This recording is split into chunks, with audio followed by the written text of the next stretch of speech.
The woman across the desk handed me a paper towel and asked if I wanted to reschedule. Not unkindly. She was not an unkind woman. I understood that much about her in the first 3 minutes. She was efficient and careful, and she had a system for everything, including, apparently, a system for what to do when a job applicant arrived looking like she had walked through a car wash. She slid the paper towel across the desk with 2 fingers and she said, in a voice that was genuinely trying to be helpful, "We could find another time. The weather today is really something." I took the paper towel. I pressed it to my face once, twice, and then I folded it neatly and set it on my knee. My blazer was wet through, my hair was what it was. The shoes I had put on in the lobby were dry, because I had carried them in a Ziploc bag the whole way and changed them before I came upstairs. But everything else had taken the full force of a November morning in Richmond, Virginia, that had apparently decided that this particular Tuesday was going to be the rain it had been saving up for since September. I smoothed the paper towel on my knee. I looked at the woman across the desk. Her name was Yolanda Pierce. It said so on the nameplate, small and silver, and I said, "I'm ready. I want to tell you something before I go any further. I want to tell you something I have not told my children. Not Patricia, who is the oldest and who calls on Thursdays, and means well in the way that oldest children mean well, which is thoroughly and with a list. Not Robert, who lives in Atlanta, and whose offer to come stay with him and Linda was made with such genuine care that refusing it cost me more than I expected. And not Marcus, who is in Seattle and who calls every Sunday at 6 o'clock on the dot and who believes he worries quietly enough that I don't notice, which he does not. I walked 4 miles in the rain to get to that interview. I was 64 years old. I had not held a paying job in 27 years. And if I did not get hired by the end of that week, I was going to lose my house in 4 months. I am telling you this now, from the other side of it, because I need you to understand the full weight of that chair before I tell you what happened in it. And before you decide what you think about any of the choices I made, the ones that look brave and the ones that look foolish, and a few that are both at the same time, I need you to know who I was when I sat down in it. If this is the kind of story you need to hear today, I hope you'll stay. And if you haven't subscribed to this channel yet, go ahead and do that now, because this is going to take a while and I am not going to rush it. And tell me in the comments, where are you watching from? I want to know you're out there. My husband Gerald died on a Thursday in March, 8 months before that interview. Heart attack at 66. In the kitchen before 7 in the morning. He had been making coffee too strong, always too strong. 37 years of me saying so, and not one adjustment. And then he was on the floor, and I was calling 911, and by the time the ambulance arrived, he was already somewhere I couldn't follow him. Gerald was a good man. I need to say that clearly before I tell you what came after, because what came after could make you think otherwise, and I would not have that. He was a good man in the specific ways that mattered to me. He was present, he was steady, he was patient with the things I found difficult, and honest about the things he found difficult, and which is the kind that actually builds something. He was also the kind of man who handled things, and I was the kind of woman who let him. This is the part I have spent 8 months thinking about, sitting at the kitchen table at various hours of the night, trying to understand how I feel about it. The answer is complicated. The arrangement of our marriage, he managed the money. I managed everything else, was made in an era when that arrangement was not unusual. Neither of us questioned it. It worked, or appeared to. And I am not going to tell you I resented it, because that would not be true. What I can tell you is that when the attorney sat down with me 3 weeks after the funeral and showed me the documents, I understood something I had not understood before.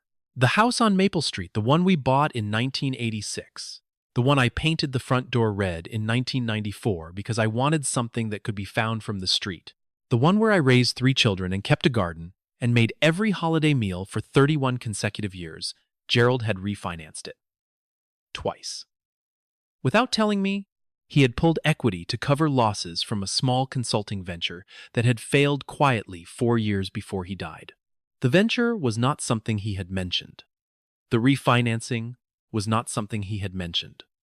The credit cards, some in his name, some in both our names, totaled $67,000, which the attorney referred to as estate liability, in the tone of a man who has delivered this particular sentence enough times that he has learned not to let it land with full force, because full force would be too much for most people to absorb across a desk. I absorbed it. I have always been a woman who absorbs what is in front of her and then figures out what to do next. And I did that. I sat in the attorney's office and I absorbed it. And then I drove home. Gerald's car was still mine then, though not for much longer, and I sat at the kitchen table and I made a list. A list is what I do when I need to think. I have been making lists since I was 12 years old. They make the problem finite, and a finite problem can be approached. And approaching a problem is the first step towards solving it. I listed what I owed. I listed what I owned, which after the equity situation was not what I had believed. I listed what I needed to earn each month to stay in my house, pay the minimum on the debt, and cover the basic costs of being alive. The number at the bottom of the list was not impossible. It was not comfortable, but it was a number with a shape to it, and a number with a shape can be chased. My children, when I told them the situation, not everything, but enough responded the way good children respond. Patricia offered to write a check. Robert said, "Come to Atlanta." Marcus, without asking, set up a monthly transfer from his account to mine that appeared on the first of the following month like a quiet statement of intent. All three of them meant well. All three of them were right that I needed help, and all three of them were working from a version of me that I was not willing to become the version that accepts indefinitely, that is managed and supplemented and handled. That goes from being the person who takes care of things to being a thing that is taken care of. I had spent 37 years running a household. I had raised 3 human beings. I had coordinated and managed and problem-solved and anticipated needs before they became crises, and I had done all of it without a title or a paycheck or a line on a resume. I was not going to become my children's project. I told Patricia thank you and no. I told Robert I was staying in my house. I called Marcus on a Sunday, his Sunday, the one he calls me on, and I told him to cancel the transfer, he argued. I listened to the argument, acknowledged that he was right that I needed income, and explained that I intended to produce it myself. There was a long silence. Then he said, "Okay, Mama, but you're going to call me if it gets bad." I said I would. This was true. I also knew that my definition of bad and Marcus's definition were different things. I opened my laptop, 4 years old, slow to load, patient with it the way you learn to be patient with things that are doing their best. And I updated my resume for the first time since 1997. My last job had been office coordinator at a small insurance agency in Richmond, a position I left when Patricia was born and never returned to. The resume, when I pulled up the old file and looked at it, was 2 pages long and had a font that had not been fashionable since the Clinton administration. I rewrote it. I listed the skills I had and the things I had done, which took longer than I expected because I had to learn to call them what they were. Household management, medical coordination, financial administration, scheduling, long-term care planning. These were not things I had been paid for. They were things I had done. The resume did not need to explain the difference. That was the interviewer's job to understand or not understand. Then I searched for jobs. I want to be honest with you about what that was like. I am 64 years old. And the job market for 64-year-old women who have been out of the workforce for 27 years is not generous. I spent 3 days reading listings before I found one that did not make me feel like I was trying to fit myself into a shape I was the wrong size for. The listing was for Golden Hours Home Care, a home health agency on Broad Street in downtown Richmond. They were looking for care coordinators and home health aides.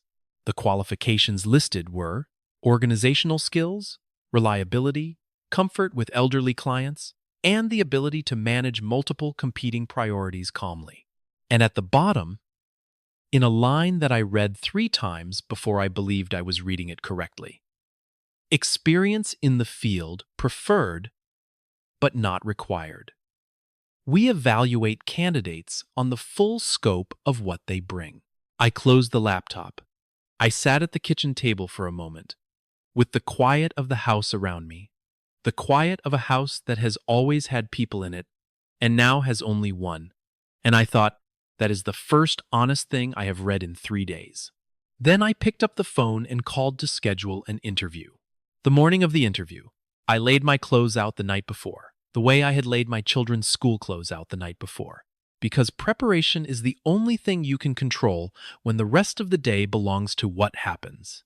My navy blazer, my dark slacks, my interview heels in a Ziploc bag, my resume in a second Ziploc bag, running shoes on my feet for the walk. I looked at myself in the bathroom mirror at 5:45 in the morning, and I put on the gold stud earrings that Gerald had given me before he could afford anything better, his first gift to me. 39 years old.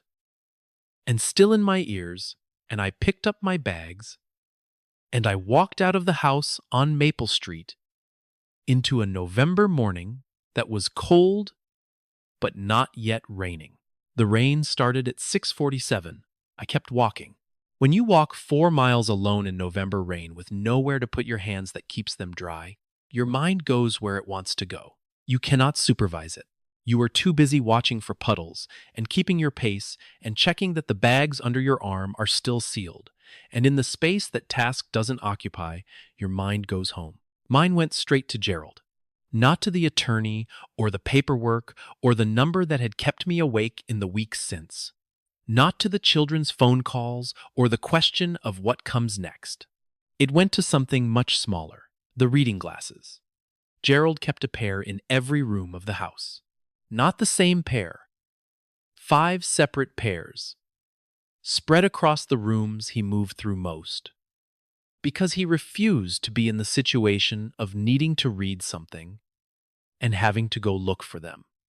The kitchen counter, the end table by his side of the bed, the coffee table in the living room, the desk in the spare bedroom he used as an office, the bathroom, sitting on the back of the toilet tank, because Gerald read in the bathroom the way some men read anywhere they can get 10 minutes of quiet. After he died, I kept finding them. Weeks after the funeral, months after. I would open a drawer, looking for something else, and there would be a pair of reading glasses, folded, waiting. The last one I found was in the garage, on the shelf above his workbench, tucked behind a jar of nails. I stood in the garage, holding it for a while. Then, I put it back exactly where it was. I have not moved it since. That is what 37 years looks like when it ends. Not the large things you account for. What gets you is the reading glasses you didn't know were behind the jar of nails. Gerald and I met in 1984 at a company picnic for the firm where we both worked. He in sales, I in administrative support, which is what they called it then. He asked me to pass the potato salad. That is the full story of how we met. No drama, no accident, no crossed paths that required a second look. He asked me to pass the potato salad. I passed it. He said thank you, and then we talked for 3 hours, and he asked for my number before anyone started packing up the folding tables. He was not the most interesting man I had ever met. I want to be honest about this, because I have spent enough time in the years since his death being told that I must miss him terribly, and that he must have been wonderful, and he was wonderful, but not in the way people imagine when they say it. He was steady. He was patient. He had a particular quality of attention. When Gerald was listening to you, you had the clear sense that you were the most important thing in his field of vision, not because he was performing attentiveness, but because that was genuinely where his attention was. He was not a man who was elsewhere even when he was somewhere. He was also stubborn about small things, in a way that I found maddening for about 10 years, and then found endearing for the next 27, which is either the sign of a good marriage or the sign of a woman who has learned to pick her battles. And I think it was both. The coffee was one of the small things. He made it too strong from the first pot we shared in his apartment in 1985, and he made it too strong on the morning he died. And in between, he made it too strong approximately 13,000 times. And every time I said something about it, he would look at me with genuine surprise, as if this were new information. We married in 1986.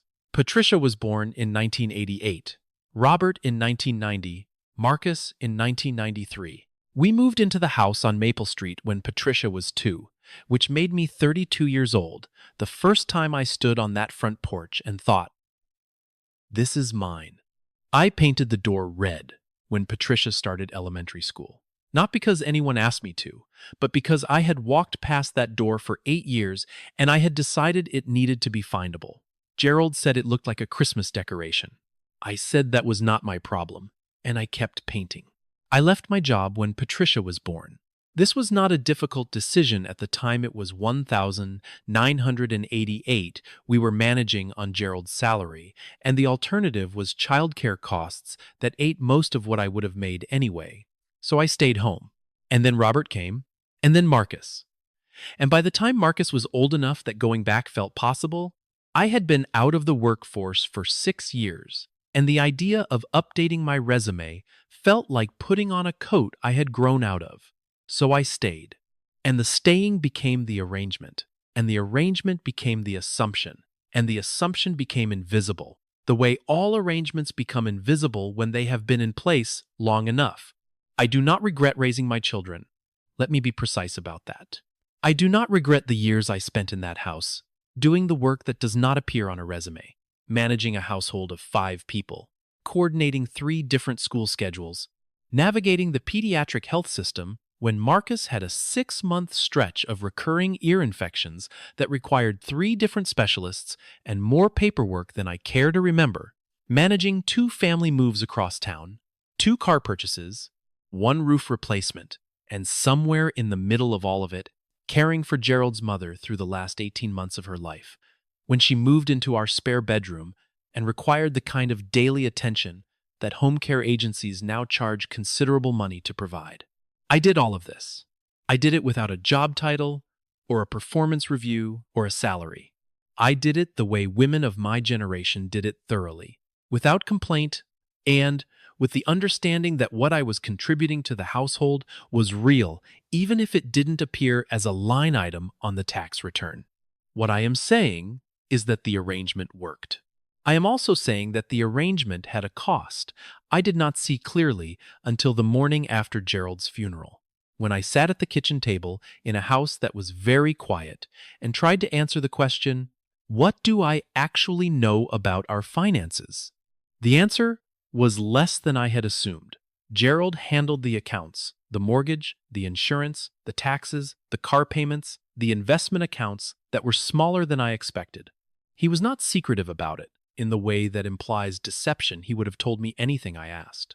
I simply hadn't asked, because he handled it, and handling it was his part of the arrangement, and I had trusted the arrangement completely. The consulting venture I didn't know about had started in 2019, when Gerald took on some private logistics clients on the side of his regular work. He didn't tell me because, and I pieced this together from emails I found on his laptop afterward.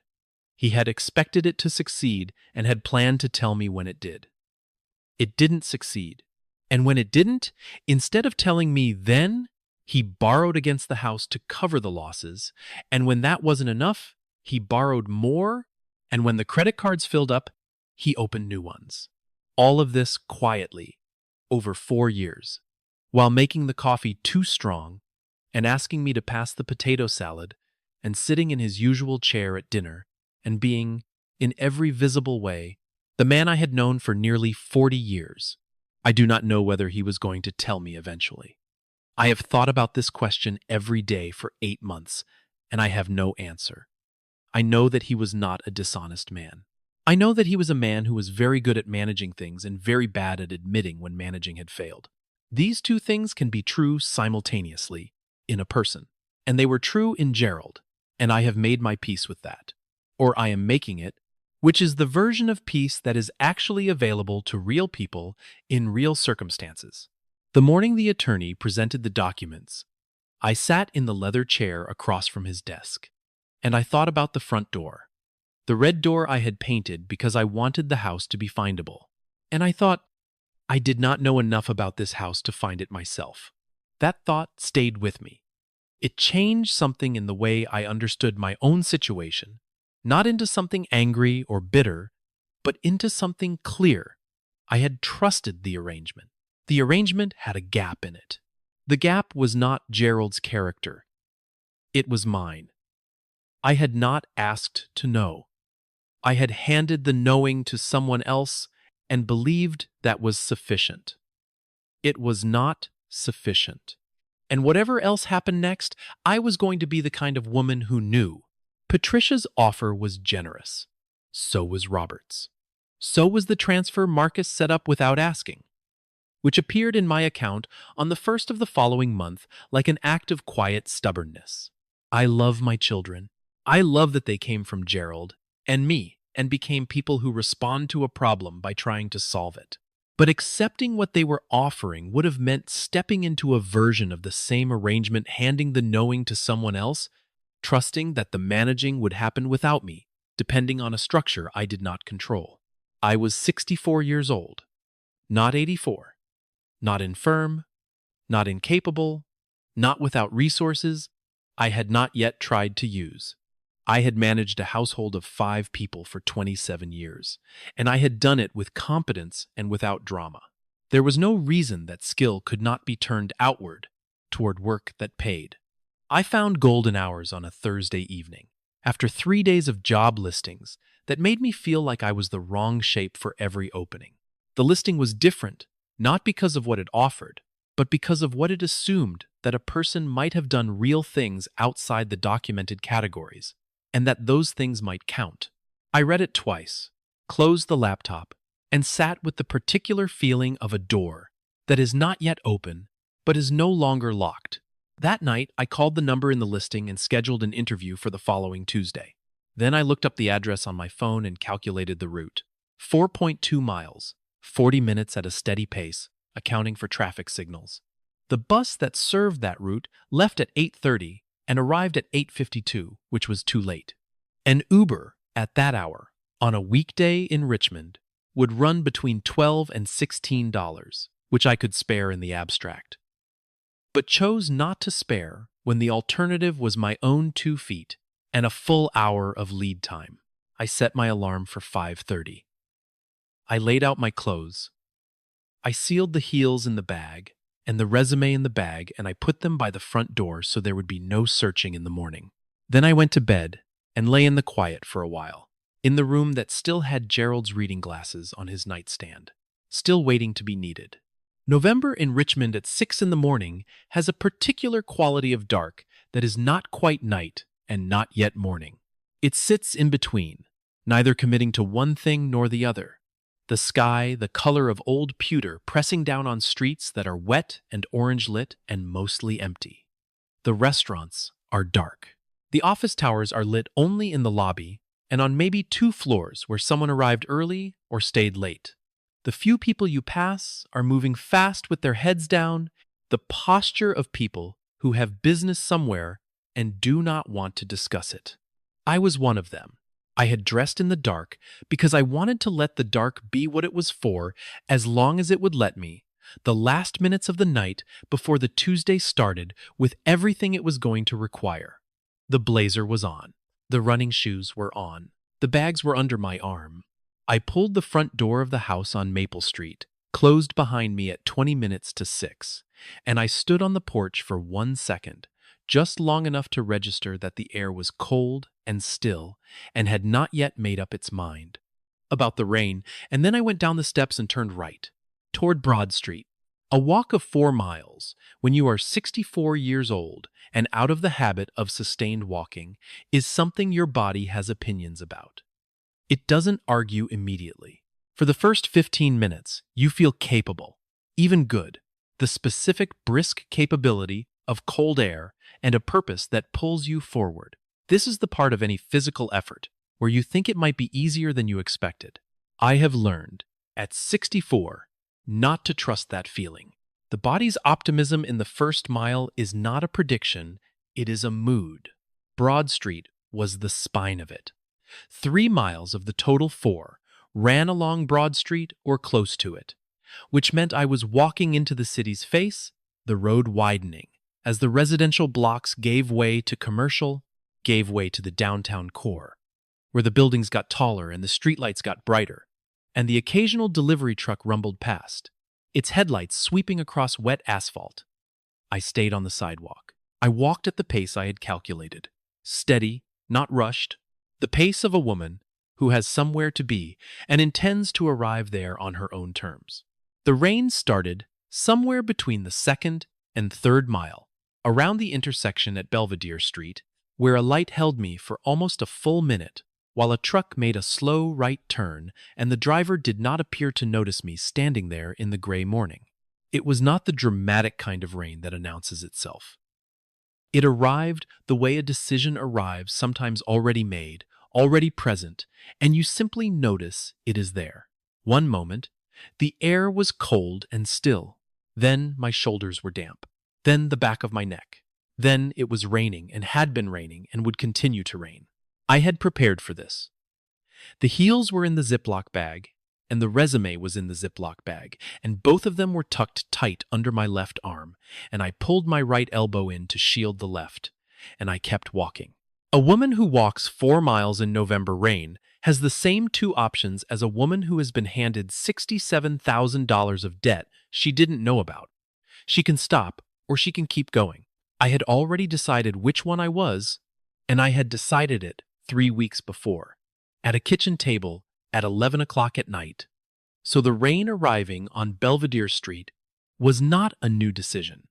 It was just the same decision, wearing different weather. The blazer was the first thing to go in terms of comfort.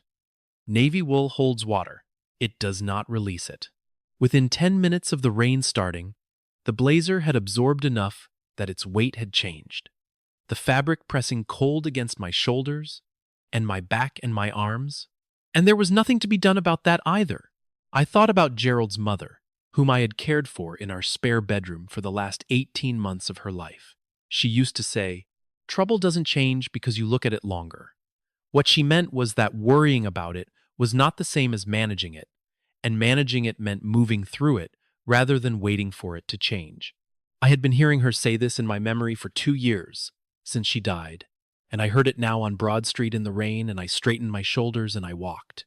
There was a moment, somewhere around the 3rd mile, at a section of Broad Street, where the trees lining the median were the only shelter and the rain was coming from an angle that put it directly in my face, where I stopped walking. Not long, 30 seconds maybe. I stood under the widest tree, and I looked ahead at the road, and I thought about what it would cost to call the agency and say I couldn't make it today and reschedule. The specific cost.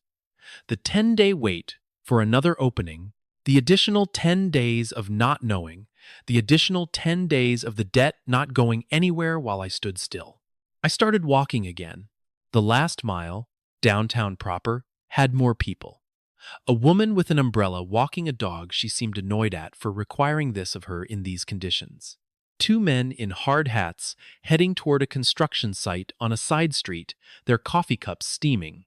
A delivery driver double-parked, running packages into a lobby, ignoring the rain with the efficiency of someone who has learned that efficiency is the only reasonable response to conditions you cannot control. Nobody looked at me. This was not surprising. I was a wet woman in a wet blazer, walking somewhere at 7 in the morning, which, in a city, means you are scenery, rather than a subject of interest. I was fine with that. I had spent 27 years as scenery in the specific way of homemakers, in well-functioning households present, necessary, noticed only when something required noticing. I knew how to be invisible. What I was walking toward was the possibility of being visible in a different way, in a way that came with a paycheck and a title and the knowledge that I had produced something with my time that the world had agreed to call real. The building that housed Golden Hours Home Care was a 6-story office block on Broad Street between 5th and 6th, the kind of building that was pleasant without being memorable, with a glass lobby and a doorman who was technically a security desk attendant, but performed the function of a doorman by standing near the entrance and nodding at people coming in. He nodded at me. I nodded back. The lobby was warm. The warmth hit me the way warmth always hits after cold, not gradually, but all at once, the skin registering the difference before the rest of you catches up. I found the restroom in the lobby. I changed my shoes, running shoes into the Ziploc bag, heels onto my feet. I pressed a paper towel to my face and my neck and blotted what could be blotted. My hair was what it was. I had expected this and had pinned it back before I left the house in a way that held whether wet or dry, which was a decision I was now grateful for. The blazer I could do nothing about except smooth it with my hands and hope that on a wet Tuesday morning in November, the interviewer's tolerance for damp clothing was higher than usual. I looked at myself in the lobby bathroom mirror.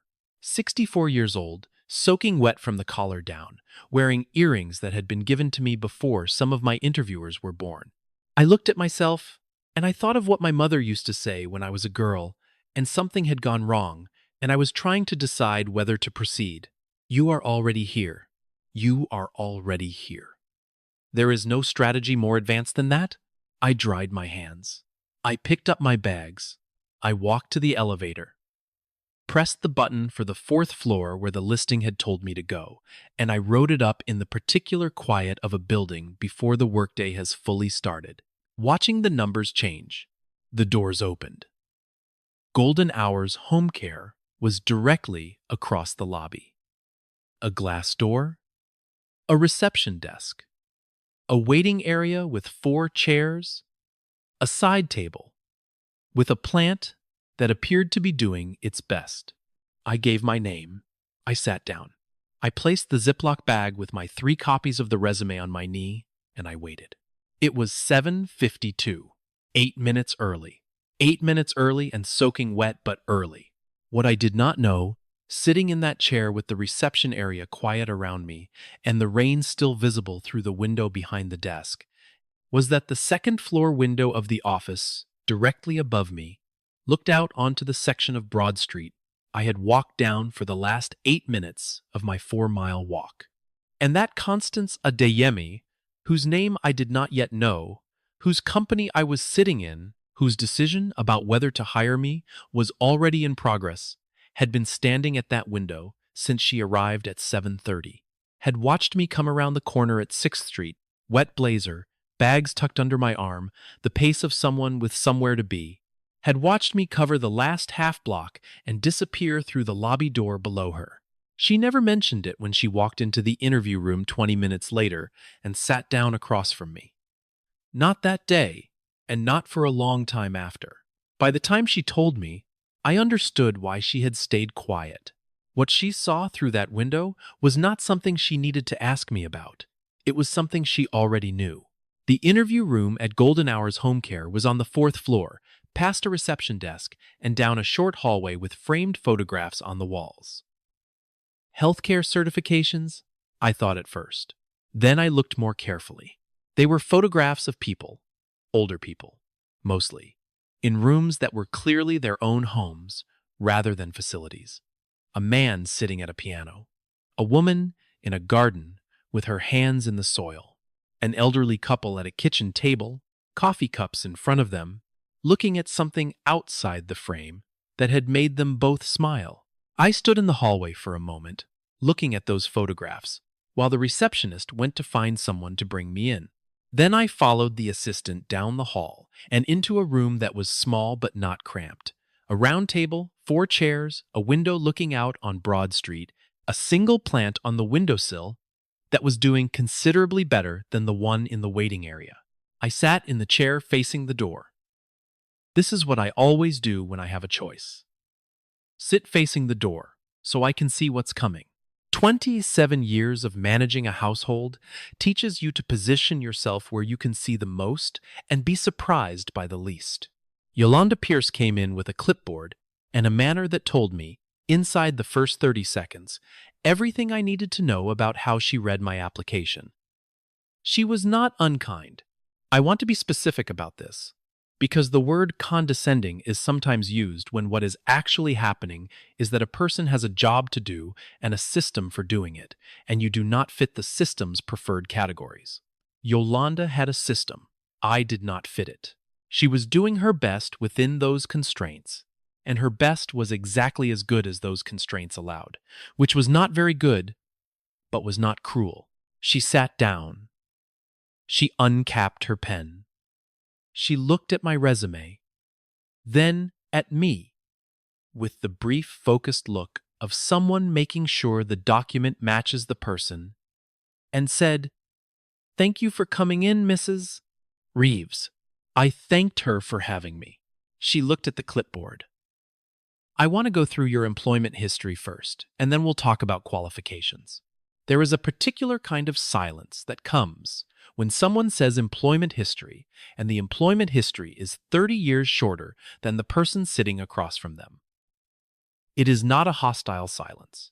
It is simply a silence that has a shape, and the shape is a question. And the question is, what have you been doing? I had anticipated this silence. I had rehearsed my way through it at the kitchen table on 3 separate evenings.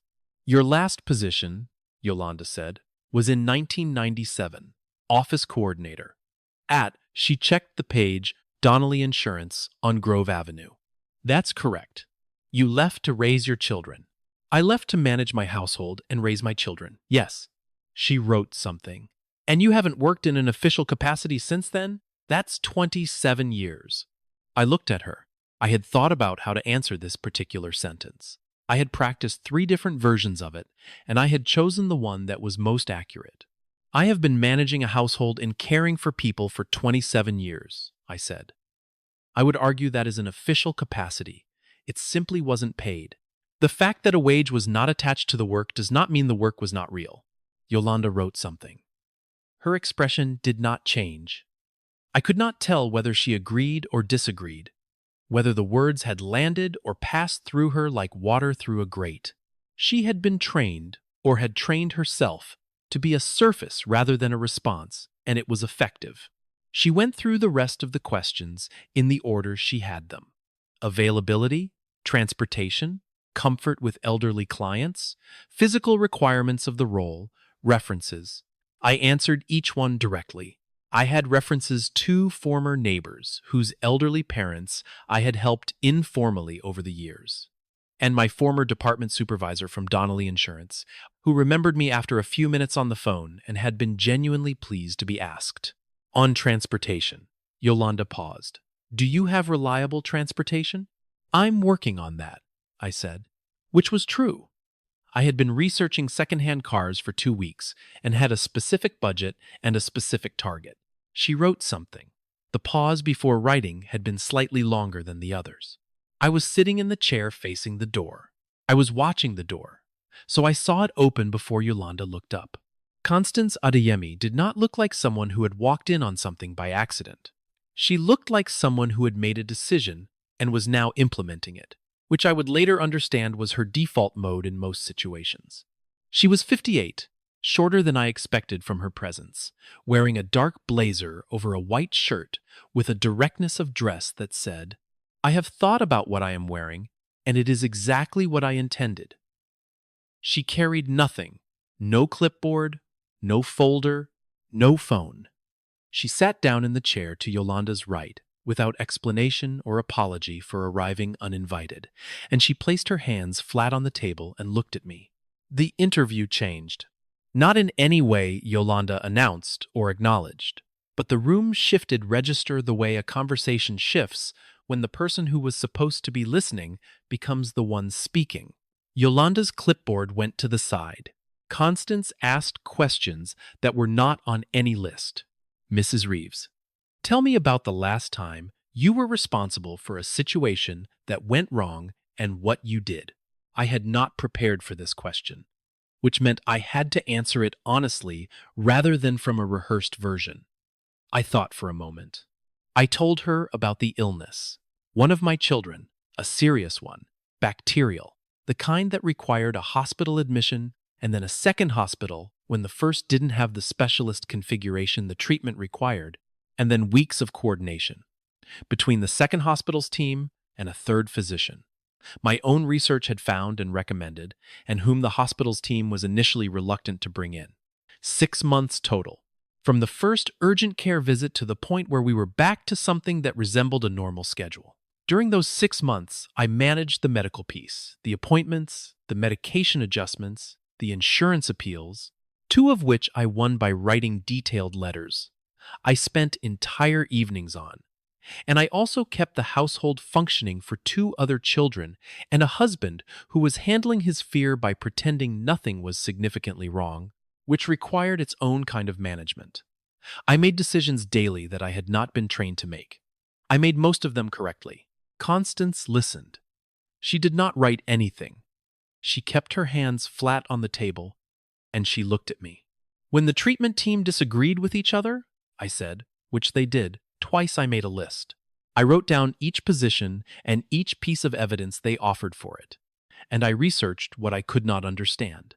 And then I asked them each to explain to me, as clearly as possible, what they believed would happen under their approach and what they believed the other approach risked. And then I made a decision. Not because I had more training than they did, because someone had to decide, and I was the one in the room. There was a silence. "And your child?" Constance said. "Fully recovered," I said. "He's 30 now. He lives in Seattle."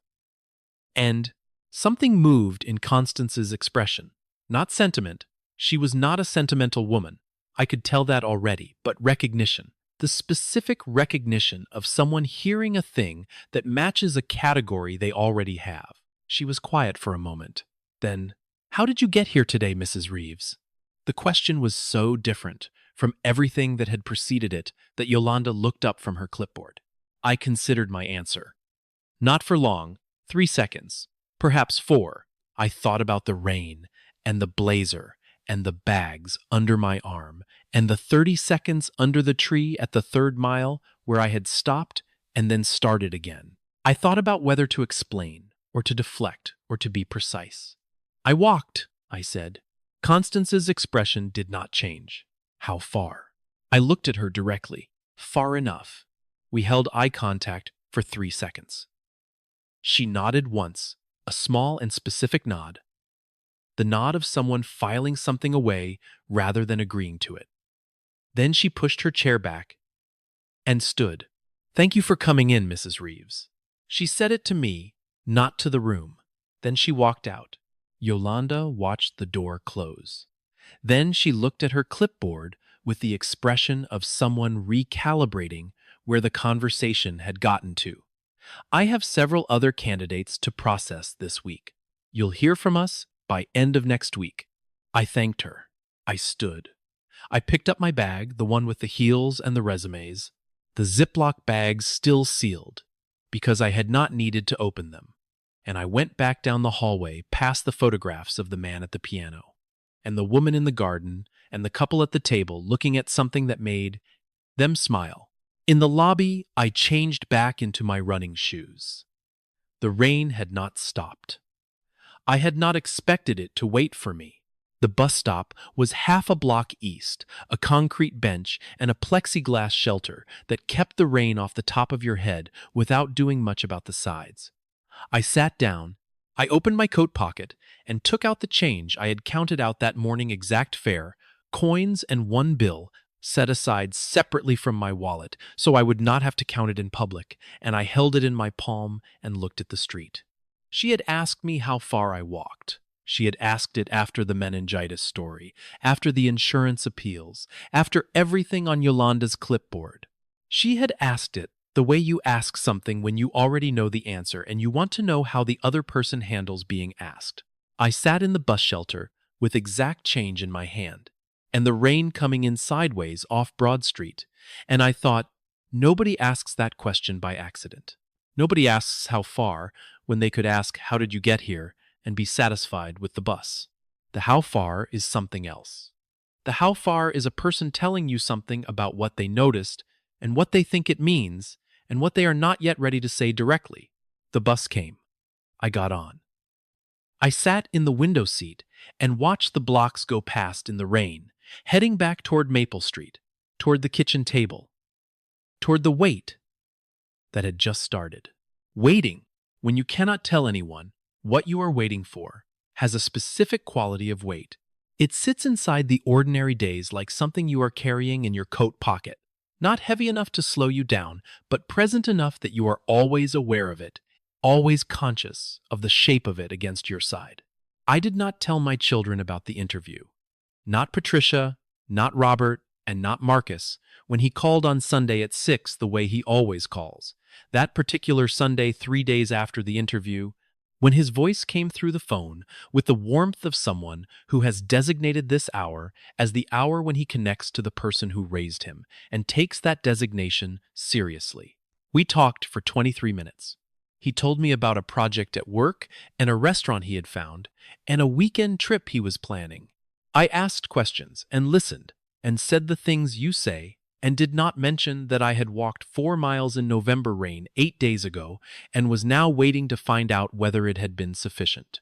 This was its own kind of discipline.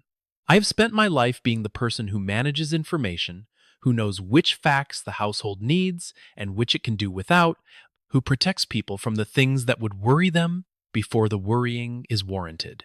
I had done this for 3 children and 1 husband across 37 years. Withholding information about the interview was not deception. It was the same habit applied to myself. But it was also something else, something I admitted to at the kitchen table on the 4th day of the wait. At 7 in the morning, over a cup of coffee, I had made correctly, because there was no one to make it too strong for. I had not told them because I could not yet bear for this particular possibility to exist in someone else's knowledge. Once I told them, it became a story with an outcome they would track, a thing that could fail in front of witnesses. If I had applied and not been called, I wanted that to belong only to me. The privacy of failure was worth more to me than the comfort of being witnessed. I am telling you this because I want to be honest about the vanity that lives underneath the dignity. They are not separate. They come from the same place. On the 6th day, I did something I need to tell you about. I went through the application I had submitted to Golden Hours Home Care. I had saved a copy to my desktop, and I found the field where I had listed my age. The application had asked for date of birth, which I had entered correctly, but the age calculator at the top of the form, the one that auto-populated when you entered the date, showed 57, not 64. I had entered my birth year wrong, by 7 years. I sat with the laptop in front of me, and I looked at that number for a while. Then I looked at my hands on the keyboard. Then back at the number. I had been born in 1960. I had typed 1,967, 1 digit transposed. Whether it was nerves, or the slowness of the laptop, or some sub-process of my own mind that I had not consciously authorized, I had put a number on that form that made me 7 years younger than I was, and I had submitted it, and it had been sitting in Constance Adeyemi's HR system for 8 days, presenting me as a 57-year-old woman to an employer who believed she was hiring a 57-year-old woman. I closed the laptop. I went and stood at the kitchen window and looked at the backyard for a while. The November garden was bare. Nothing left of the summer plantings. Just the structure of the beds Gerald had built 20 years ago from cedar planks. Still solid, still holding their shape. I should have called and corrected it. This is what I know. I should have called the agency that same day and said there was an error on my application, and here is the correct information, and I apologize for the confusion. I know this is what I should have done. I did not do it.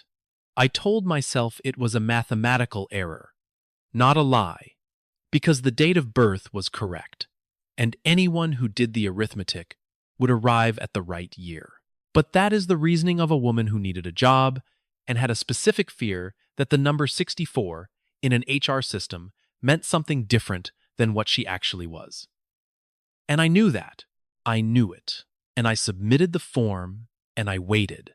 And I carried the weight of it in my coat pocket alongside the weight of the wait. On the 8th day, my phone rang at 2 in the afternoon. The number on the screen was not one I recognized. A Richmond area code, but not the main line I had called to schedule the interview. I answered it on the second ring. Mrs. Reeves. The voice was Constance Adeyemi's.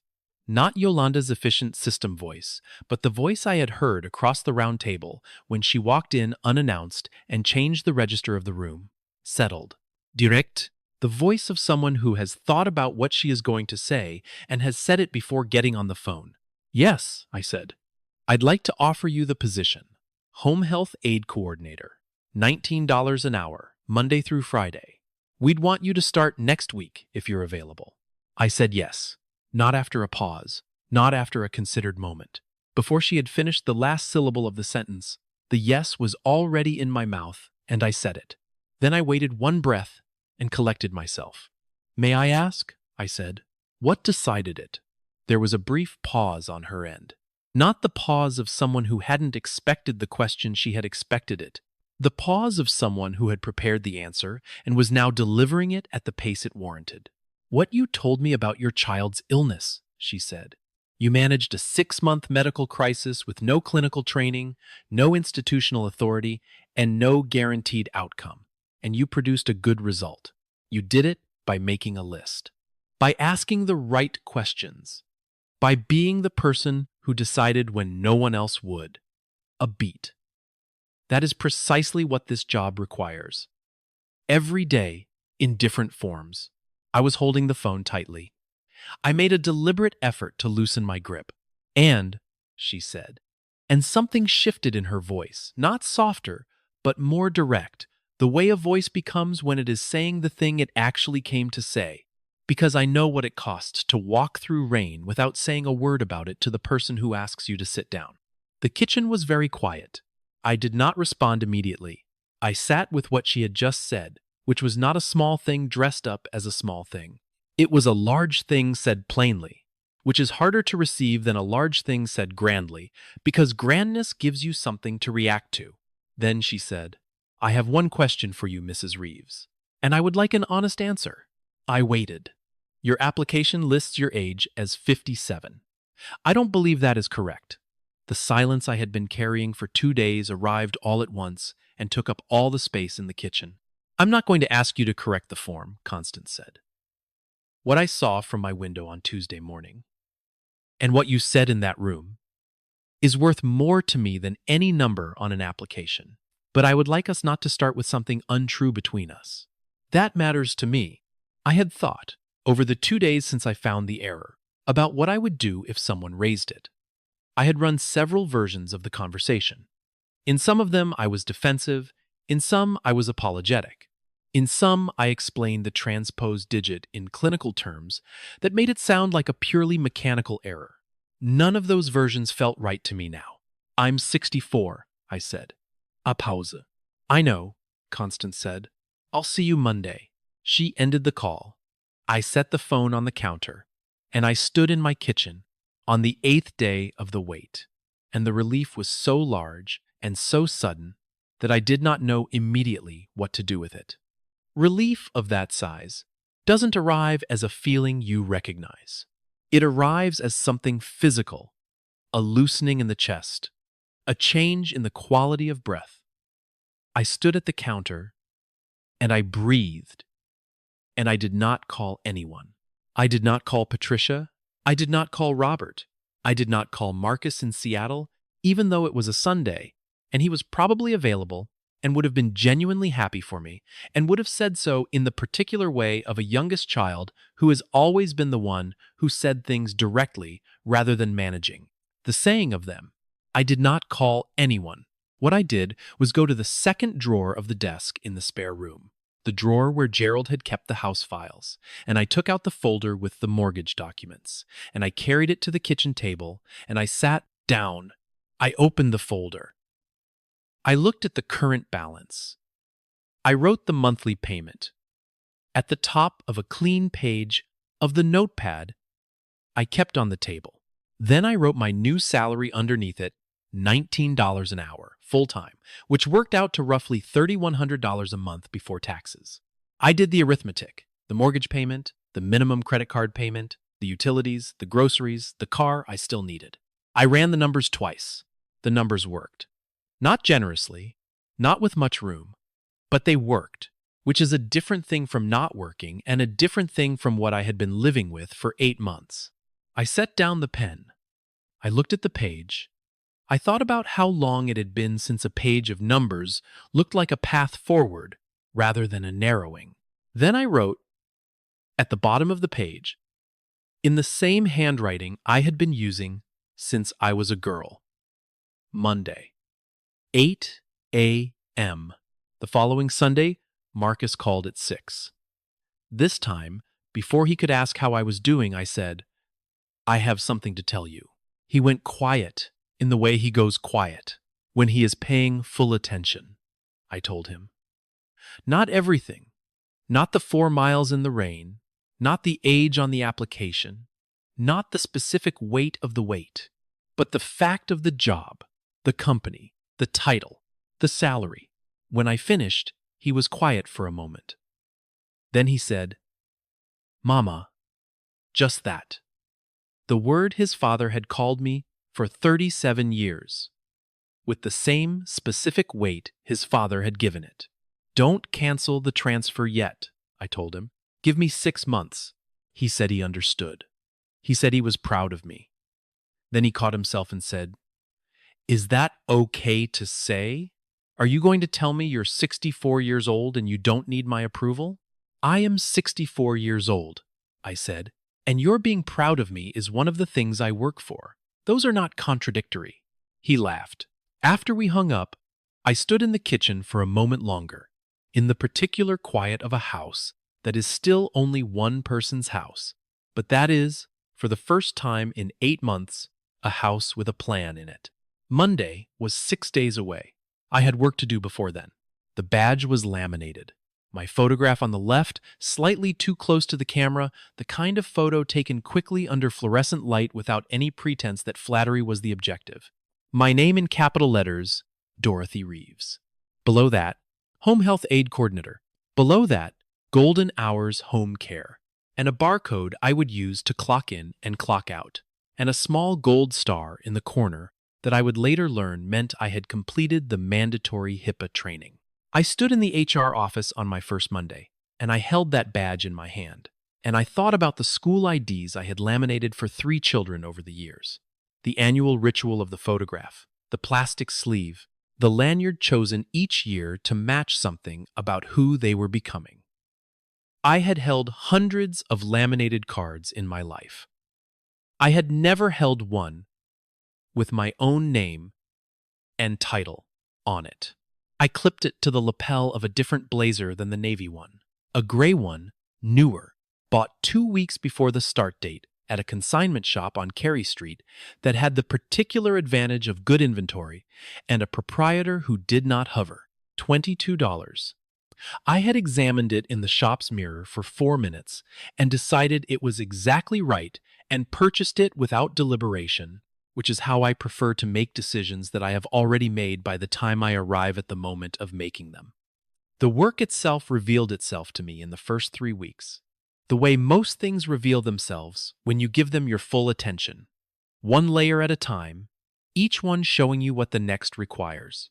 Home health aid coordination at Golden Hours was, at its core, the management of complex, overlapping schedules involving clients, aides, transportation logistics, medical appointments, and family members whose expectations frequently exceeded the hours available.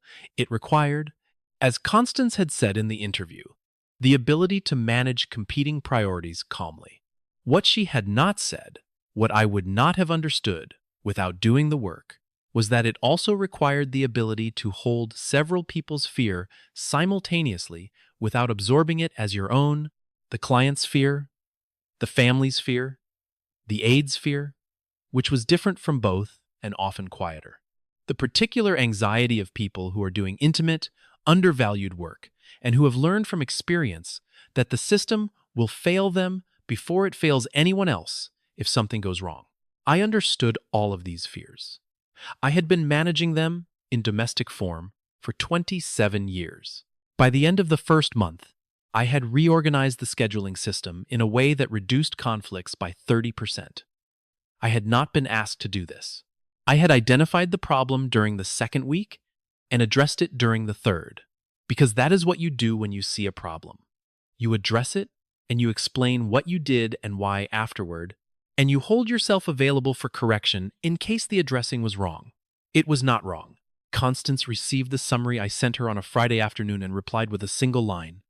Good. What else do you see? I saw quite a lot. I started keeping a list. In February, my third month, I was assigned to support a new client intake. His name was Calvin Osei, 81 years old. He lived alone in a two-bedroom apartment in the Fan District, the kind of building with high ceilings and crown molding that had been beautiful once and was still handsome, in the particular way of things that have been well made and mostly well maintained, and are now showing the honest marks of time. He had been referred to golden hours by his physician after a fall in the kitchen that had not broken anything but had frightened enough people sufficiently. Before I went for the first visit, Priscilla at the front desk, who had been with Golden Hours for 11 years and knew the shape of every client situation before the file was opened, stopped me in the hallway. Mr. Osei, she said, has sent back 4 aides. I asked how far into the arrangement before he sent them back. 2 of them didn't make it past the first hour. 1 lasted 3 days. The most recent one made it 2 weeks, which is the record. I asked what his stated reasons were. Priscilla considered this. Mostly he doesn't state them. He just calls and says it isn't working and he would prefer a different arrangement. I thanked her and went to the first visit. He opened the door on the second knock. He was tall, even at 81, the kind of tall that persists through age because it is structural, built into the frame rather than the posture. He looked at me for a moment, with the direct and unhurried gaze of someone who has decided to evaluate things fully, rather than partially. Mrs. Reeves, he said. Mr. Osei, I said. He stepped back and let me in. The apartment told me several things immediately, the way spaces tell you things when you have spent a lifetime reading them. He was organized and particular. The books on the shelves were arranged by a system only he knew, but which was clearly a system. The kitchen was clean, with the thoroughness of someone who had cleaned kitchens for 8 decades and no longer had to think about where things went because the thinking had been resolved long ago. On the wall beside the window, in a simple wood frame, was a black and white photograph of a man in a suit holding a saxophone, caught mid-performance, the kind of photograph where you can see that the person is not performing for the camera, but has momentarily been captured by it. The visit lasted 40 minutes. He was polite and completely closed. He answered my questions about his care needs with the efficiency of someone providing information because it is required, not because he wants to. When I left, I did not know whether he would let me come back or whether he would call Priscilla that afternoon.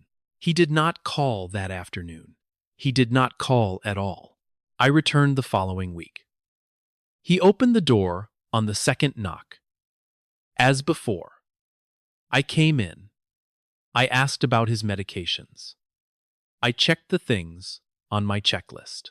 I did not attempt conversation beyond what the visit required.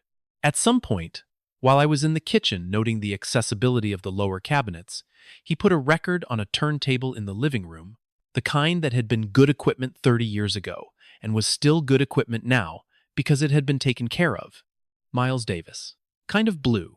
The first track, the opening of So What with its bass figure before anything else arrives. I stopped what I was writing. I stood in the kitchen doorway and I listened. When the track ended, Mr. Osei looked at me across the room. He said nothing. I said nothing. Then I went back to the kitchen and finished my notes. He called Priscilla the following morning, not to cancel, to confirm my next appointment. That was how it started. The friendship and I use that word carefully, because Mr. Osei was not a man who used it casually, and I was not a woman who did either built itself over the following months in the way careful things build, slowly, through small, consistent acts rather than declarations. He played records when I came. He told me things about certain pieces of music that I would not have known to ask about.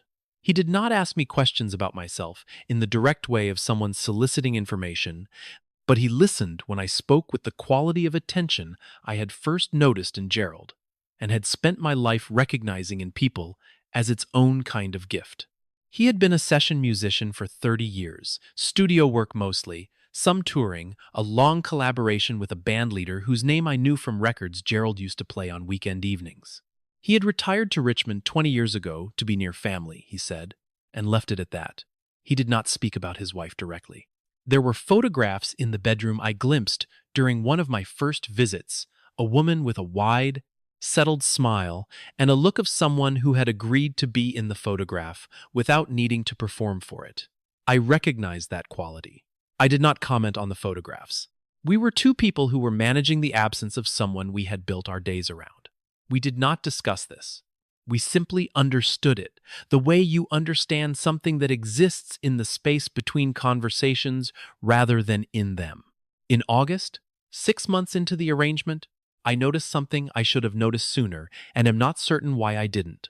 The medications on his kitchen shelf, the ones I checked every visit, the ones that were supposed to be refilled on a regular schedule, were not running low at the rate they should have been. I sat with this observation for one visit before I asked about it directly.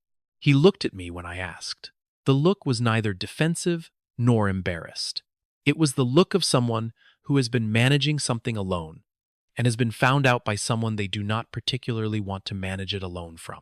The copay for 2 of them, he said, changed in January. Changed how? He told me the amount. His face was still the way a person's face is still when they have already made their peace with a number and are now simply reporting it to someone who has asked. The amount was more than his fixed income allowed after rent.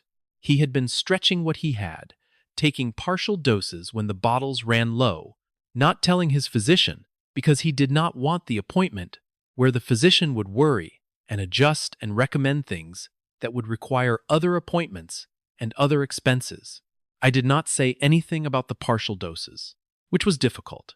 I said, "May I look into some options?" He said, "If you think it's worth the effort." He said it the way people say things when they have tried to navigate something before and the navigating led nowhere, and they do not want to be disappointed again, but cannot quite prevent themselves from hoping. I brought it to Constance the following morning. She made 3 calls that day. By the following week, a pharmacy assistance program had been applied to both medications and Mr. End Peak. Osei's out-of-pocket cost had dropped to something his income could accommodate without surgery to the budget. The next visit, he played me a Thelonious Monk recording and said it was the best version of that particular piece I would ever hear in my life. I said that was possible. He said it was not possible. It was certain. I said we could agree to disagree. And he looked at me the way he sometimes looked at me, with a directness that was also, underneath it, warm, and said, "No, we cannot." I laughed. He did not, but something shifted in his expression that served the same function. A month after the medication situation was resolved, he said to me, on a Tuesday afternoon, in the middle of a conversation about nothing in particular, "My niece started this company, you know. I was writing something on my clipboard. I finished the sentence I was in the middle of. Golden hours," he said. "She built it because she was tired of people like me being invisible to a system that was supposed to see us. She said once, this was years ago. When the company was new, she said the worst thing about being old and unwell is not the illness. It is the sense that the world has decided to look past you." He paused. "Her name is Constance. She is my sister's daughter." I set the clipboard on my knee. I thought about the second-floor window on Broad Street, about the back of a woman's head visible through glass while she watched someone walk around the corner in the rain, about an umbrella I had seen at the front desk on the day of my interview, a black umbrella in a stand near the entrance, no note, no name, which I had not used, because by then I was already dry enough that it no longer mattered. I thought about all of this, and I kept my face the way I had learned to keep it in situations that required processing before responding. "She sounds like someone worth working for," I said. Mr. Osei looked at me for a moment. "Yes," he said, "she is." That evening, I drove home. I had bought the Honda by then 10 years old, reliable, the scratch on the rear bumper, a fact about the car rather than a problem. And I pulled into the driveway on Maple Street, and I turned off the engine, and I sat for a while in the dark of a November evening with the particular quiet of a car after a long day. I thought about the shape of things. A woman who walked to an interview to care for a man whose niece had hired her, watching from a window, for reasons she had not yet explained, and which I was only now beginning to understand, had nothing to do with a test and everything to do with recognition. I thought about what Mr. Osei had said. The sense that the world has decided to look past you. I thought about Constance's face, in the months I had been watching it without meaning to.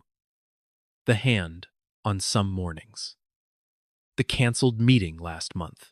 The very slight change in how she moved through the office on cold days, which I had filed as observation without yet knowing what it was observation of.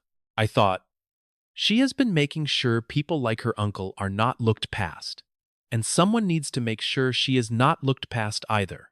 I was not yet sure what that meant or what I was going to do with it. I got out of the car and went inside and made dinner. You recognize the signs because you have produced them yourself. There is a specific manner that a person develops when they are managing something private, not the large, dramatic privacy of a secret, revealed all at once, but the small, sustained privacy of something you are handling alone and have decided, for reasons that seem sufficient until they no longer are, not to share. Gerald had it. I had it.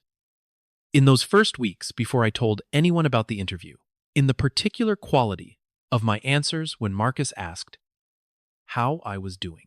You become slightly more deliberate about the ordinary things, slightly more precise in the management of the visible, because the visible is what you can control and the invisible is what you cannot.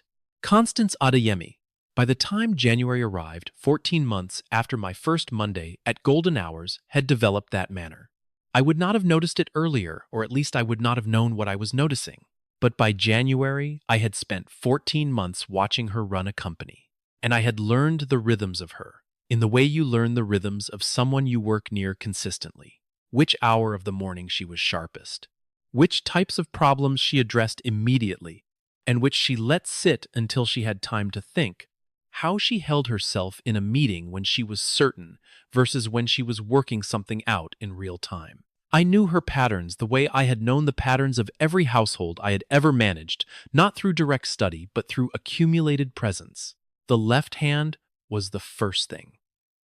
Not a dramatic tremor, nothing that would register to someone who was not paying the specific kind of attention I had been paying. A slight hesitation on cold mornings, when she picked up a coffee cup, a document left on the chair outside her office, rather than placed inside on the desk, which was not how Constance did documents.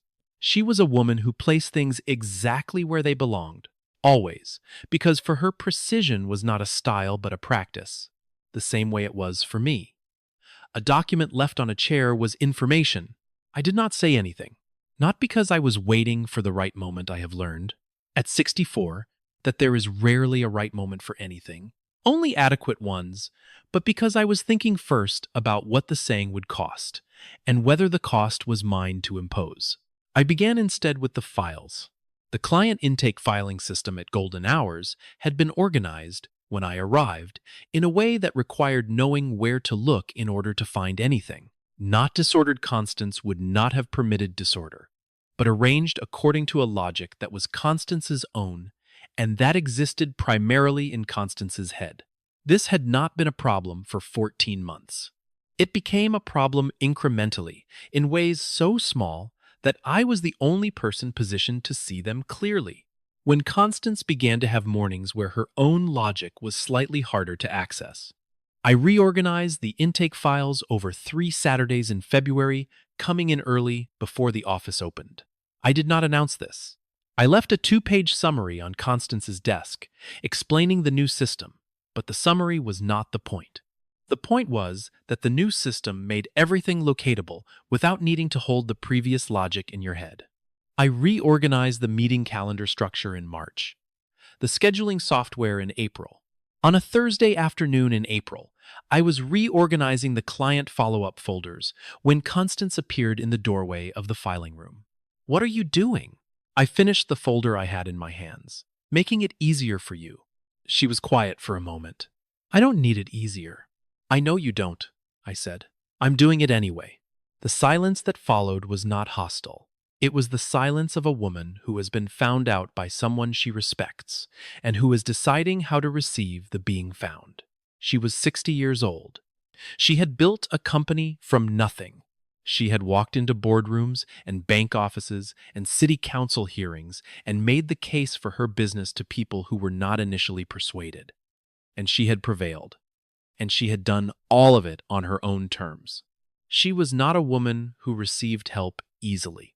I knew this because I had spent 14 months watching her, and because, if I am being honest, I am not a woman who receives help easily either, and I recognize my own difficulty in other people. She came into the room. She sat down in the chair beside the filing cabinet, which was not a chair intended for sitting.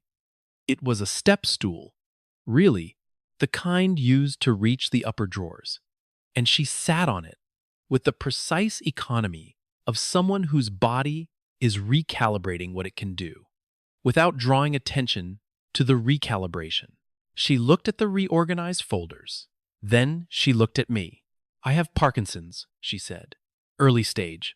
The medication helps, but some mornings are better than others. I set down the folder I was holding. I turned the step stool that was across from hers so it faced her, and I sat on it. Since when? The diagnosis was 8 months ago. I had been noticing things for longer. She looked at her left hand, which was resting on her knee. I have not told the staff. I know, I said. Did you guess? Or did you know?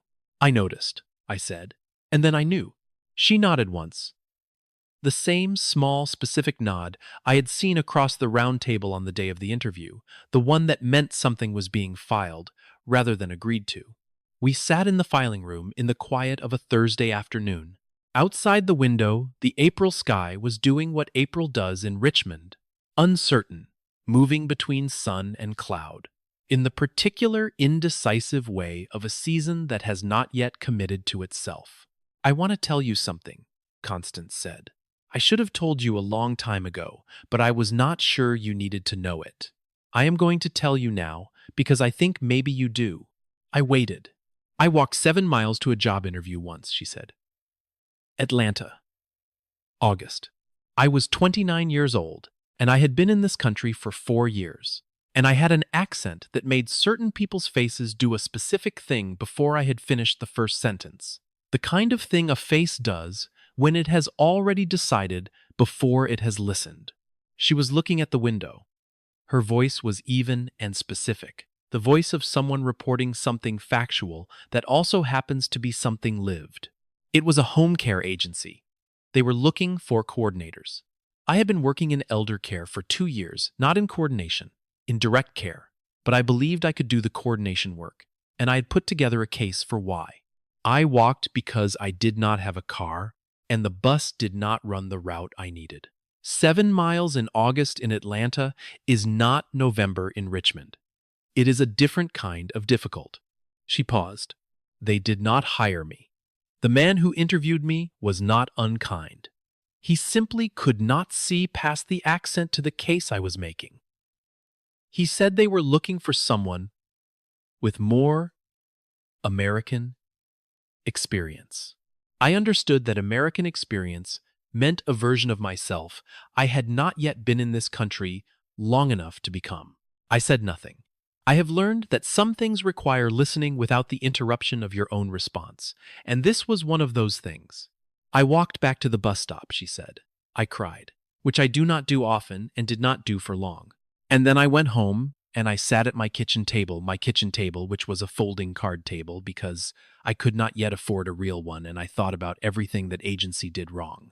Not just to me, to people like my uncle, who needed exactly the care that agency provided and who could not get it because the people providing it did not know how to see someone who looked and sounded different from what they expected. She looked back at me. I decided to build the thing I needed to exist, she said. That was 29 years ago. I thought about something, then I said it. You leave an umbrella at the front desk. She looked at me with a slight change in expression. Yes, there was one there, the morning of my interview. There is one there every morning. I said, For people who walk, she said, for anyone who needs it. We looked at each other across the filing room, two women on step stools among the reorganized folders, in the particular quiet of something understood. There are things that happen in offices that cannot be explained by the job description of either person present.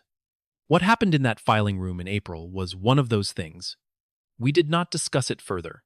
Constance stood up, looked at the reorganized system once more with the evaluating eye of someone who is deciding whether it meets her standard, and said, "The follow-up folders should be alphabetical by last name, not first." I said, "I'll fix it." She nodded and left. I fixed the folders. The months that followed arranged themselves in the way that the important things arrange themselves gradually, without announcement. I began staying later on the days when Constance's schedule was heaviest. I learned which tasks she preferred to do herself and which ones she was relieved to have handled. I became, without a title change or a formal conversation, the person who managed the things that surrounded her managing so that her managing could continue at the level it was meant to be at. She gave me a key to the building in June. Not the master key, a specific key to the second-floor office suite, with its own alarm code. She handed it to me on a Tuesday morning without comment, and I took it without comment, and the only thing either of us said was Constance noting that the alarm reset if not entered within 30 seconds of opening the door, which I should keep in mind. I kept it in mind. The Tuesday mornings that followed, not everyone, but the ones when the cold had been difficult the night before, and the coordination in the left hand would be what it was going to be.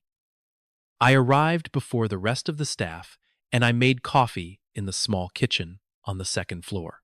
And I had it ready when Constance came in, and we sat at the table near her office window and worked through the day's priorities in a way that had never been decided upon as a system and had simply become one.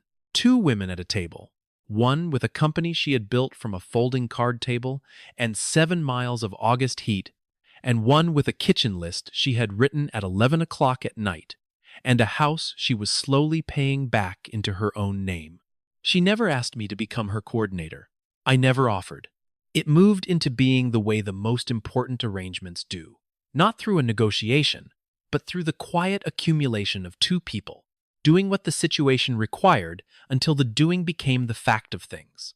One morning, in October, she looked up from the schedule we were reviewing and said, "Your house. Is it manageable?" It was the first time she had asked about my personal situation directly. I had not told her about the debt or the mortgage or the mathematics I had done at the kitchen table 11 months before. But she was a woman who noticed things. And I was a woman who had learned not to be surprised when someone who has been paying attention turns out to have been paying attention. "It's becoming manageable," I said. "I have 6 more months before it becomes straightforwardly manageable." She nodded. 6 months is a reasonable timeline, she said, and we went back to the schedule. In March of my second year at Golden Hours, I made a mortgage payment that was $400 more than the required minimum. This is not the kind of event that anyone celebrates. There was no ceremony. I sat at the kitchen table with my laptop and the bank's website, and I entered the amount and I clicked submit, and the confirmation came back in the particular flat font of financial institutions that have no interest in the emotional content of their transactions. But I held the laptop and I looked at the confirmation for a while, because $400 over the minimum is not just money, it is direction. It is the difference between treading and moving. And I had been treading for long enough that moving felt like something I needed to acknowledge, even if the acknowledgement was just a woman sitting alone at her kitchen table at 8 in the morning with a cup of coffee that was exactly the strength she preferred. 2 years after I walked 4 miles in November rain, the house on Maple Street was not yet saved, but was, for the first time, clearly on its way to being saved. The debt had come down from the number the attorney had told me, not to nothing, not to easy, but down by enough that the shape of it had changed. When a number has a shape, you can see which way it is going. It was going down, slowly, on the schedule of someone who had gone back to work at 64 and was paying extra on the mortgage and extra on the cards and driving a 10-year-old Honda and buying blazers at consignment shops, but steadily, which is the only kind of down that is real. Constance announced the First Step initiative on a Wednesday morning in October, standing at the front of the main meeting room with the particular posture of someone who has prepared something carefully and is now delivering it as if the preparation were effortless, which is the specific skill of a person who has spent 30 years being the most competent person in many rooms and has learned that visible effort undermines confidence. The program was a hiring pipeline. For people re-entering the workforce after extended caregiving absences, parents who had left to raise children, spouses who had stepped back to care for partners with long illnesses, adult children who had moved home to manage a parent's final years. People whose resumes had gaps that the standard hiring algorithm read as absence, and that were, in fact, work, years of work. Work that required exactly the skills a home care company needed, and that had simply never been called by the names the HR system recognized. The application form said, in the section where experience was usually listed, "We evaluate what you have done, not only where you have been employed. Please describe your caregiving experience in whatever terms feel accurate." I had written that line.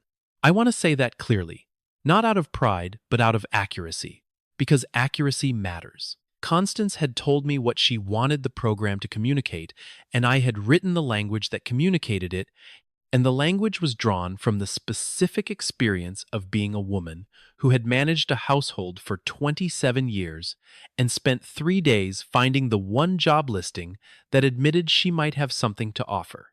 She named me the program coordinator. She told me in the same way she told me most things, directly, without preamble, in the course of a Tuesday morning schedule review. "I want you to run the First Step initiative. You understand the population it serves better than anyone else on staff." Then she moved to the next item on the schedule. I said, "Yes." Then I moved to the next item too. Mr. Osei died on an April morning, at home, in the chair beside the window that looked out on the courtyard of his building. Not suddenly, he had been declining since February.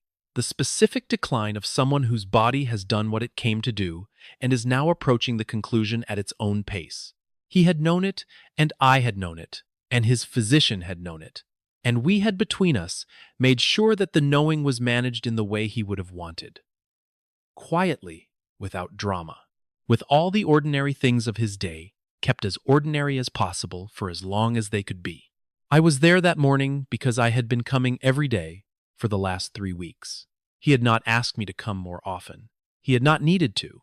He had simply not told me to stop coming, which from Calvin Osei was the equivalent of an invitation. He died while I was making tea in his kitchen. I heard nothing change. When I came back to the sitting room with the tea, he was gone not from the chair, but from the particular quality of presence that I had learned, over more than a year, to recognize as him. I set the tea on the side table. I sat in the chair across from his.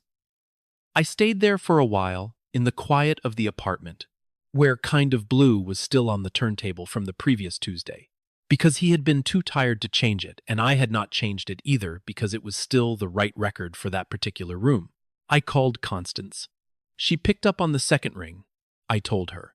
She was quiet for a moment, and in that quiet, I heard something. I recognized the sound of a person who has been expecting something and is now receiving it and is allowing it to land at its full weight, rather than managing it immediately. "I'll handle the notification to the family," she said. Her voice was even. "I know," I said. We stayed on the line for another moment without speaking, which was its own conversation, and then she said, "Thank you for being there, Dorothy," and we hung up. I washed the teacup before I left. I left the record on the turntable.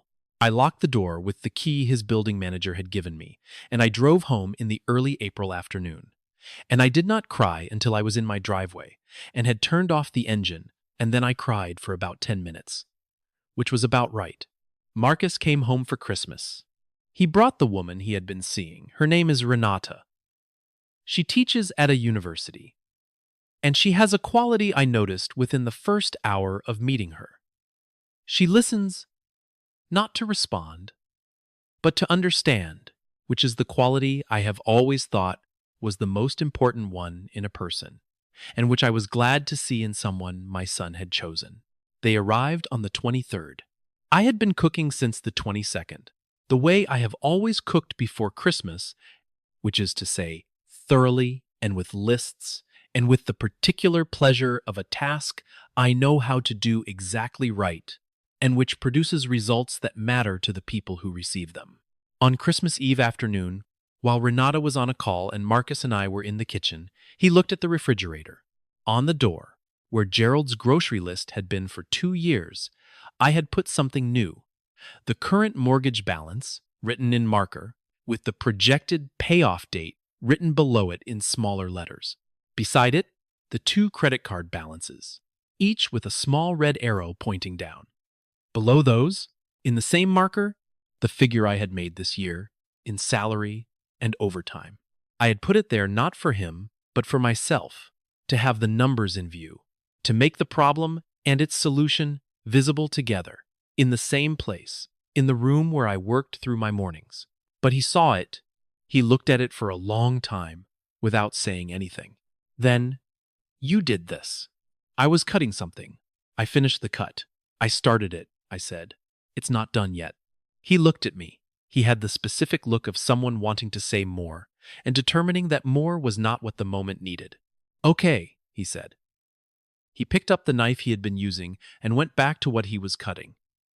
After a minute, he said, "The projected payoff date, is that conservative or optimistic?" "Conservative," I said. "I did the conservative version." He nodded. "Good," he said. We kept cooking. "I want to tell you what I learned. Not the story you have the story now, but what was inside it. I did not learn that I was strong. I knew I was strong before I walked a single step of that 4 miles. Because I am 66 years old, and I have been alive in this country, in this body, in this particular life, for 66 years, and you do not get to 66 without finding out what you are made of on enough occasions to have a clear answer. What I learned was this.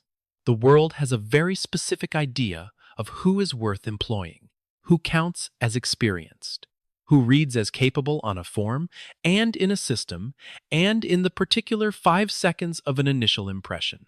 And that idea is wrong, in ways that cost real people real things. Not wrong as a political statement, wrong as a fact. I walked 4 miles in November rain to demonstrate that I was worth hiring. I should not have had to. The resume I wrote should have been sufficient. The 27 years should have been sufficient, named the way I named them accurately, in the language that the work deserved. But I did walk 4 miles. And the walk is the story. And the story is what Constance saw through her window. And what she saw is what led to the filing room and the medication crisis and the step-stool conversation, and the Tuesday mornings with coffee in the second-floor kitchen, and the First Step Initiative, and the application form that says, "We evaluate what you have done." I do not regret the walk, but I am glad I no longer have to take it. This past Tuesday morning, I was driving to work when the sky opened. Not the slow kind of November rain I had walked through 2 years ago. The sudden kind, the one that arrives without warning and turns windshield wipers useless and makes the street look like something through wavered glass. I was on the same road I had walked. I recognized it the way you recognize a road you have covered on foot differently from how you recognize a road you have only driven, with a more physical knowledge, as if the information is stored in your legs as much as your memory. I saw her on the sidewalk heading east, young late 20s, maybe 30. A blazer that was not quite the right fit in the shoulders, the kind that has been maintained carefully rather than purchased expensively, and in her hands, held against her chest in the particular way of something being protected, a plastic grocery bag, knotted at the top, wrapped around something flat. My foot moved before my mind caught up with it. The car slowed. I pulled to the curb and leaned across and opened the passenger door. She looked at me, startled. the suspicion of someone alone in the rain who is being offered something they did not expect. "Get in," I said. "Where are you going?" She looked at the open door, the warm car. Then at me. "I have an interview on Broad Street," she said. "I couldn't. The bus doesn't—" "I know," I said. "Get in." She got in. I pulled back into traffic. The wipers kept their rhythm. The heat came around us both. For a few blocks, neither of us spoke. Then she said quietly, "Thank you." I said, "Don't thank me yet. Thank me after the interview." She looked at me. Something in her face shifted, not quite a smile, but the possibility of one, which is sometimes more useful. I drove her to the building. She got out, straightened her blazer, squared her shoulders, and walked through the door with her back straight and her bag held tight against her chest. I watched her go. Then I sat in the car for a moment, engine running, wipers clearing the glass, and I thought about everything it had taken to be the person who could stop that car. Not the 4 miles, or the resume, or the interview room, or the age on the form. All of it. The full 2 years. Constance's window. The filing room step stools. The key to the second-floor office. Mr. Osei's turntable. Marcus's voice saying "Mama." The extra $400 on the mortgage in March. All of it had been necessary. All of it had been the price of being the woman who could see that woman on the sidewalk and know immediately what she needed and give it to her without calculation. I pulled back into traffic and drove to work. Before you go, one real question, and I mean it as a real question, not a formality. Have you ever walked somewhere when everything said turn back? Have you ever showed up for something despite everything it cost you to get there? Drop it in the comments. I read everyone, and I want to know. Because here is what I believe.